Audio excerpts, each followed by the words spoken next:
माझं गाव. भूतकाळात डोकावल्याशिवाय मजा काही मिळत नाही. मागे वळून पाहिल्यावर हसावं की रडावं कळत नाही. साऱ्याच गोष्टींमध्ये खूप खूप बदल झाले. पहिल्यापेक्षा प्रत्येकाला नक्कीच बरे दिवस आले. खरं वाटणार नाही, पण एवढं सगळं बदललं. निगरगट्ट माणूससुद्धा मुळासकट हादरलं. शाळेतून घरी गेल्या गेल्या दप्तर कोणालाच जायचं. दुसऱ्या दिवशी शाळेत जातानाच बाहेर काढलं जायचं. अहो, दप्तर म्हणजे काय? वायरची पिशवी असायची. जुन्या फाटक्या पुस्तकासोबत फुटकी पाटी दिसायची. अभ्यास कर म्हणून कुणी म्हटलंही नाही आणि मार्क कमी पडले म्हणून हाणलंही नाही. कोणताही ऋतू असो, काळपट चहा असायचा. तडकलेल्या बशीवर कानतुटका कप दिसायचा. 12 महिने अनवाणी पाय, चप्पल म्हणजे श्रीमंती. पायाला चटके बसायचे तरी सगळ्या गावात हिंडायचो.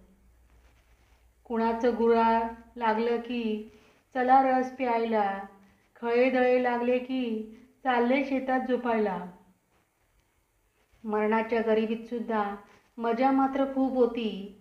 लग्नकार्यात माणसं नाती एकरूप व्हायची.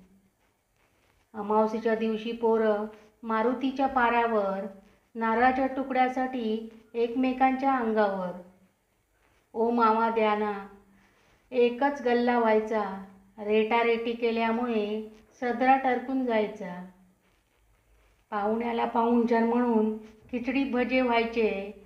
तेवढ्यातच साऱ्यांचे डोळे भरून यायचे. तेलच्या गुळवणी पापडांची काय मामलात होती, तरीही त्या माणसांमध्ये माणुसकी होती. रात्र रात्र गप्पा व्हायच्या.